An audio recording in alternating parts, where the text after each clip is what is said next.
አጨቃጫቂ ነው ብዙ ጊዜ። ለምን ሰዎች ብዙ ጊዜ መልስ የሚሰጡት ከሚታየው ነገር ተነስተው ስለሆነ በቤተ ክርስቲያን ከሚታዩ ነገሮች ይነሱና ከዛ በኋላ ያው ከጴንጤዎች ውስጥ መንፈስ ሲወጣ ያውና ከከሊት ወጥቷል፣ ከከሌ ወጥቷል፣ ከሌ ጮኋል። ስለዚህ እኛ ማኞች ውስጥ ርኩስ መንፈስ ሊገባብን ይችላል ብለው ከሚታየው ነገር በአብዛኛው የሚታይ 80% ከሚታየው ነገር ተነስተው መልስ ይሰጣሉ። እዚህ ያለነው ሰዎች ደግሞ እርግጠኛ ነኝ መልስ የምንፈልገው ከምናየው ከምንሰማው ወይ ከሆነው ነገር ተነስተን ሳይሆን ከእግዚአብሔር ቃል አንጻር ነው ብለን እናስባለን። ስለዚህ እንደ እግዚአብሔር ቃል ነው መልስ መስጠት ያለብን። ባጭሩ በአማኞች ውስጥ ርኩስ መንፈስ በስጋቸው ውስጥ ሊያድር ሊገባ ይችላል ወይ ማለት ይሄ ጥያቄ በተዘዋዋሪ ምን ማለት ነው? በሌላ አነጋገር በሐዋርያው ጳውሎስ ውስጥ በስጋው ውስጥ ወይም ሐዋርያው ጳውሎስን ርኩስ መንፈስ ሊገባበት ይችላል ወይ? ሐዋርያው ጴጥሮስን ርኩስ መንፈስ ሊገባበት ይችላል ወይ? ድንግል ማርያም ውስጥ ርኩስ መንፈስ ሊገባባት ይችላል ወይ? ወይ ቀደሙ ክርስቲያኖች እነ ያዕቆብ ውስጥ ርኩስ መንፈስ ሊገባባቸው ይችላል ወይ ብሎ እንደመጠየቅ። ምክንያቱም እነሱም አማኞች ናቸው፣ እኛም አማኞች ነን። እኩል ነው ዋጋ የተከፈለው፣ እኩል ነው የተገዛ የተቤዠ ነው። ስጋችን በዋጋ የተገዛው እኩል ነው። ስለዚህ አንድ ሰው ደፍሮ ይህንን ጥያቄ ሲጠይቅ እንዲህ ብሎ ይጠይቅ። ሐዋርያው ጳውሎስ ውስጥ ግን ሰይጣን አስገድዶት ሊገባበት አይችልም ወይ? ጴጥሮስ ውስጥ ርኩስ መንፈስ እንደው ገፍትሮ መግባት አይችልም ወይ? እና ሊኖርበትና አእምሮን ሊያሳጣው አይችልም ወይ ብሎ ሊጠይቅ ይችላል። እንደዛ እንደመጠየቅ ማለት ነው። አንዳንድ ጊዜ ቸርች ውስጥ የምናያቸውን ክርስቲያኖች እና አማኝ ውስጥ ሊገባ ይችላል አይችልም የሚለው ጥያቄ ከዛ ከምናየው ተነስተን የምንጠይቀው። እንግዲህ መመለስ ያለብን ግን ከምናየው ተነስተን መሆን የለበትም። የሚታዩ ነገሮች መረጃዎች ናቸው። የእግዚአብሔር ቃል ደግሞ መረጃ አይደለም፣ ትሩዝ ነው፣ እውነት ነው፣ ትሩዝ ነው፣ የእግዚአብሔር ፕሪሴፕትስ ነው። ስለዚህ መረጃን ተጨባጭ የሆኑ መረጃዎችን እነዚህ ላይ ተመስርተን መልስ መስጠት ከመጽሐፉ ሊያወጣን ስለሚችል እኛም በአይናችን እያየን ቢሆንም እየሰማን ቢሆንም እየተመለከትንም ቢሆንም ጨዋታው ምን እንደሆነ አንዳንዴ ባይገባንም ነገር ግን እኔ መልስ የምሰጠው ከእግዚአብሔር ቃል ተነስቼ። እንግዲህ በክርስቶስ የመስቀል ስራ የቤዞስ ስራ ካገኘናቸው ጥቅሞች ውስጥ ወይም በረከቶች ውስጥ አንዱ የዘላለም ሕይወት ማግኘት ብቻ አይደለም፣ የእግዚአብሔር ልጅነትን ማግኘት ብቻ አይደለም፣ መጽደቅ ወይም ጽድቅ መቆጠሩ ብቻ አይደለም። ይሄ ራሱ ያን የወደቀው ስጋ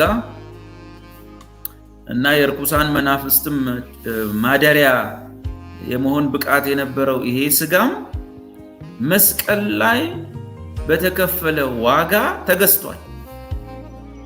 መስቀል ላይ ለመንፈሴ፣ ለነፍሴ፣ ለስጋዬ ነው ስራ የተሰራው፣ ለአንዱ ወገን አይደለም።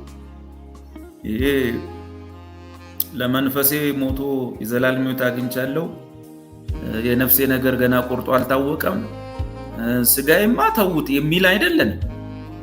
መጽሐፉ የሚለው ምንድነው? ለምሳሌ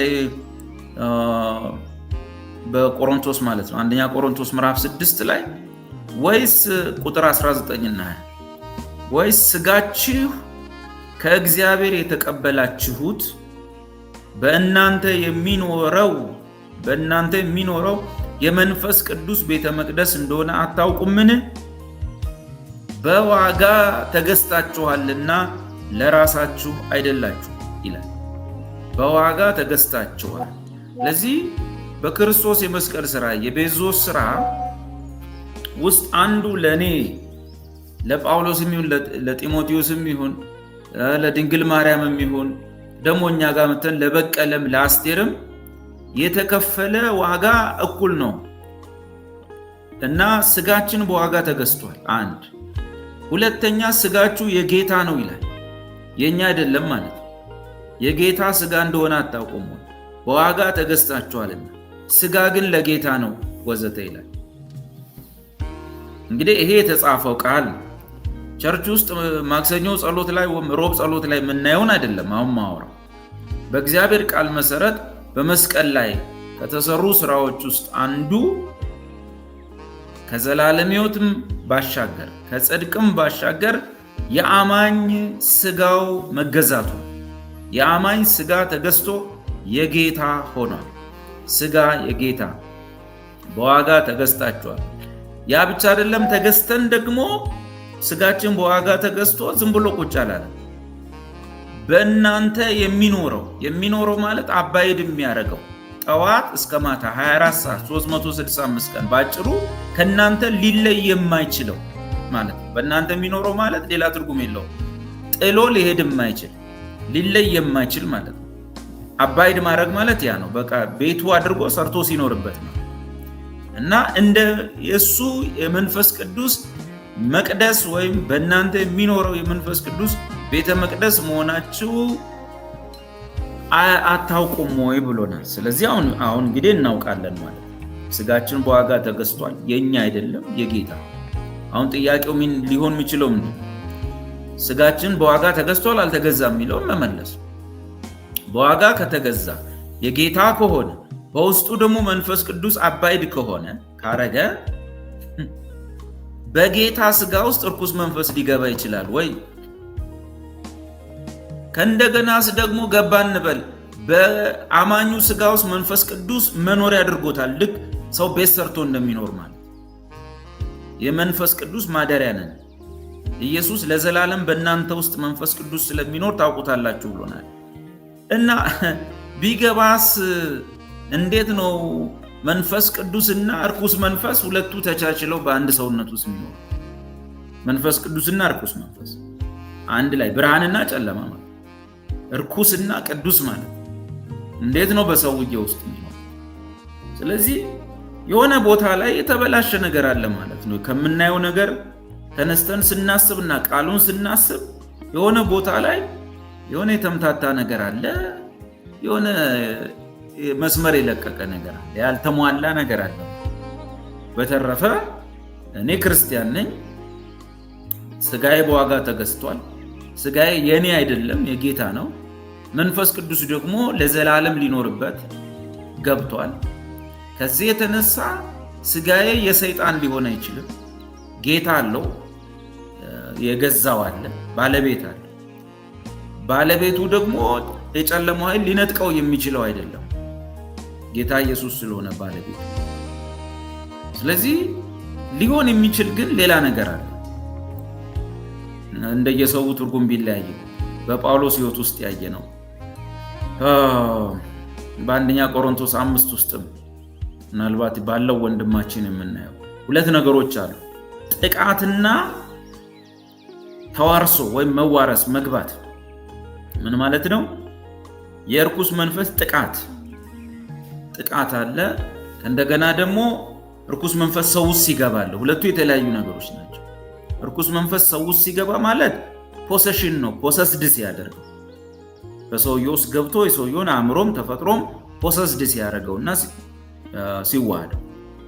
ስለዚህ እሱ አንዱ ነው ፖሰስድ መሆን። ሌላው ደግሞ ይሄ መውረስ ወይም መግባት ተዋርሶ ወይንም ፖሰስድ መሆን ሳይሆን ሁለተኛው ደግሞ ጥቃት የሚባል አለ። አፍሊክሽን ማለት አፍሊክሽን እኔንም ያገኘኛል። የሰይጣን አፍሊክሽን ጳውሎስንም አግኝቶታል፣ ሌሎች ወንድሞችንም ያገኛል። እያንዳንዳችን ላይ በጌታ ፈቃድ በሆነ ምክንያት፣ እሱም ቢሆን ምክንያት ሲኖር አፍሊክሽን አለ። አፍሊክሽን ወይም ደግሞ ጥቃት የምንለው በሰውየው አካል ውስጥ እርኩስ መንፈስ ሲገባ አይገባም። አፍሊክሽን ክርስቲያኖች ላይ ይደርሳል። ፖሰስድ መሆን መንፈሱ ግን ተዋርሶት ሰውየውን የመኖሩ ጉዳይ ግን ጥያቄ ይፈጥራል። ስለዚህ ሰውየው ሙሉ ነፃ መውጣት ማለት ወንጌሉን በሙላት መስማት ይገባዋል። ከዘላለም ሕይወት ባሻገር ከመዳን ባሻገር ባጭሩ ጤናማ ወንጌል በመስማት አርነት መጀመሪያ ራሱ ጌታን ከተቀበለ ጀምሮ ያንን መስመር መምጣት አለበት። ጤናማ ወንጌል በመማር ትክክለኛ ዳግመኛ በመወለድ በእግዚአብሔር ቃል እውቀት ከነዛ ነገሮች ነፃ እየወጣ መጥቶ ነው ሰውየው ወደ ቅዱሳን ማህበር መደባለቅ ያለው እንጂ ጌታ ቤት 10 ዓመት ቆይቶ ከጮኸ ሰውየው ጌታ ቤት 5 ዓመት ቆይቶ አሁንም መንፈስ ከጮኸበት ይሄ የሆነ አጠያቂ ነገር አለ። የመጽሐፍ ቅዱሱን መስፈር ሰውየው አላሟላም ማለት እንችላለን ወይ? እንዴት ነው? ስጋ በዋጋ አልተገዛም፣ መንፈስ ቅዱስ በውስጡ አልገባም። ባጭሩ ምንድነው የሰማው ወንጌል ላይ ራሱ ጥያቄ እንፈጥራለን። የሰውየ ጤናማ ወንጌል ሰምታሉ። ምናልባት ሰባኪው ድሮ ወደ ሄንሶዬ ወደ ጌታ ያመጣው እኔ ደሃ ነበርኩኝ ብሎ ሰባኪው ደሃ ነበርኩ፣ መንገድ ዳር ነበር መተኛው፣ ጌታን ሳገኛውን ሀብት አገኘው፣ ቤት አገኘው፣ ጌታን ተቀበሉ ሲል የመጣ ሰውዬ ሊሆን ይችላል። ወንጌል አልሰማም ማለት ነው። እስካሁን የኃጢአት ስርየት ወንጌልን አልሰማም። ለዚህ ሁለቱን ነገሮች እንለያቸው። ፖሰስድ መሆን ወይም ፖሰሽን ማለት እርኩስ መንፈስ በሰውየው አካል ውስጥ ይገባል። ይሄ በክርስቲያን ላይ ሊሆን አይችልም። ጴጥሮስ ውስጥ እንዴት፣ ጳውሎስ ውስጥ እንዴት፣ ማርያም ውስጥ እንዴት፣ ያዕቆብ ውስጥ እንዴት፣ ዳግመኛ የተወለደ ሰው ውስጥ እንዴት። አፍሊክሽን ግን ጥቃት የምንለው ግን አፍሊክሽን ነው። እሱ ግን ሁሉም ላይ ሊደርስ ይችላል። ጥቃት በስጋችን ላይ የሚፈጸም ጥቃት ማለት ነው። ከውጭ ሆነና እርኩስ መንፈስ ከውጭ ሆኖ በክርስቲያኖች ተፈጥሮ ላይ ወይም ሰውነት ላይ የሚልቀው ጥቃት ማለት ነው። እሱ ደግሞ በሁለት ምክንያት ነው የሚሆነው። በሁለት ምክንያት የክርስቲያኖች ስጋ ሰይጣን አፍሊክት ሊያጠቃው ይችላል ከርቀት ሆኖ በሁለት ምክንያት። አንደኛው ምክንያት በብዙ ክርስቲያኖች ላይ ያ ምክንያት በአብዛኛው ምናልባት 99 ነጥብ ምናምን አይመጣም። አንደኛው ምክንያት እሱ ምንድነው? የመገለጥ ታላቅነት። እንደ ጳውሎስ ሶስተኛ ሰማይ የወጣ ሰው ከኛ መሃል ሐዋርያት ያልተገለጠላቸውን መገለጥ ለማግኘት ወደ ሰማይ የወጣ ኢየሱስ በሰማይ ወንጌል ያስተማረው አዲስ ትምህርት ያስተማረው እንዲህ አይነት ባለመገለጥ ካለ እንዲህ አይነቱ ሰው በመገለጥ ታላቅነት እንዳይታበይ እንዳይመካ የሰይጣን መልእክተኛ ወይም አፍሊክት የሚያደርገው መጎሰሚያ በሰውነቱ ላይ ይላካል። ግን ይሄ በጳውሎስ ላይ ነው ያየነው፣ ኢቭን በጴጥሮስ ላይ አላየንም። ስለዚህ በዚህ ሚዲያ ውስጥ ያላችሁ ሰዎች ይሄኛው የመጀመሪያው ምክንያት አይመለከታችሁም ማለት ነው። በመገለጥ ታላቅነት ምንም ትታበዩት የለም። እኛ ገና መጽሐፍ ቅዱስ እያጠናን እንደ ጳውሎስ ሶስተኛ ሰማይ ሄደን አልመጣንም። ሊነገር የማይችል የማይነገር ቃል አልሰማንም። ስለዚህ ጳውሎስ በመገለጥ ታላቅነት እንዳይታበይ የስጋው መጎሰሚያ የሰይጣን መልእክተኛ ተሰጥቶታል። እሱ አፍሊክሽን። ምናልባት የአንደኛ ቆሮንቶስ 5 ወንድም ደግሞ ሌላ ምክንያት ሌላው ሁለተኛው ምክንያት የአፍሊክሽን ወይም የጥቃት ሁለተኛው ምክንያት የተገለጠ ኃጢአት። ሰዎች ወይም ክርስቲያኖች በጣም በተገለጠ ኃጢአት የሀገር መነጋገሪያ በሆነ ኃጢአት እየተመላለሱ ከቆዩ ምንም ሼም ሳይሰማቸው ምንም ሳይወቅሳቸው ወይም ሳይሰማቸው የሚቀጥሉ አይነት ከሆነ ሁለተኛው ምክንያት አንደኛ ቆሮንቶስ 5 ላይ ያለ አንድ በቤተ ክርስቲያን የወላጅ አባቱን ሚስት ያገባ ወንድም የደረሰበት አይነት ማለት እና ትንሽ ለከተማው መነጋገሪያ ነው። በአሕዛብ ዘንድም ተሰምቶ ማያውቅ ነው። እንዲህ ያደረገ ልጁ ምንም መፍረት የለውም፣ ሴትዮዋ መፍረት የላቸው፣ ቸርች ተያይዘው ይመጣሉ። ስለዚህ ጳውሎስ ይህ ሰው በስጋው ላይ ስጋው እንዲቀጣ ለሰይጣን እንዲሰጥ ፍርዴ ነው አለ። እንደዚህ ትንሽ በቃ ለጆሮ ጭው የሚያደርግ ነገር ሆነው ምንም ግን የማይመለሱና ክርስትናውን በጣም የሚያስወቅሱ ሰዎች ሲኖሩ ይፈጸማል አፍሊክሽን። በስጋቸው ላይ ሰይጣን መልእክተኛ ጥቃት ወይም ቅጣት እንዲፈጸምባቸው ነው እንጂ ከመሬት ተነስቶም ሰይጣን በፈለገ ሰዓት እያንዳንዱን ክርስቲያን አፍሊክት ሊያደርግም አይችልም። ዛሬ ራሱ በዚህ ሚዲያ ያላችሁ ሰዎች ከአፍሊክሽን ነፃ ናችሁ። ዛሬ ላይ ራሱ ባትሆኑ ኖሮ አትመጡም። ስለዚህ ከመሬት ተነስቶ የሚያደርገው አይደለም። በጌታ ፈቃድ፣ በጌታ እውቀት፣ በእነዚህ ሁለት ምክንያቶች አንድ በመገለጥ ታላቅነት፣ ሁለት ደግሞ በተገለጠ አነጋጋሪ ኃጢአት ሰው ማይመለስ ሲሆን አፍሊክሽን ይመጣል። ፖሰስድ መሆን ግን ፖሰሽን የሚባለው ግን በክርስቲያኖች ላይ ሊሆን ይችላል።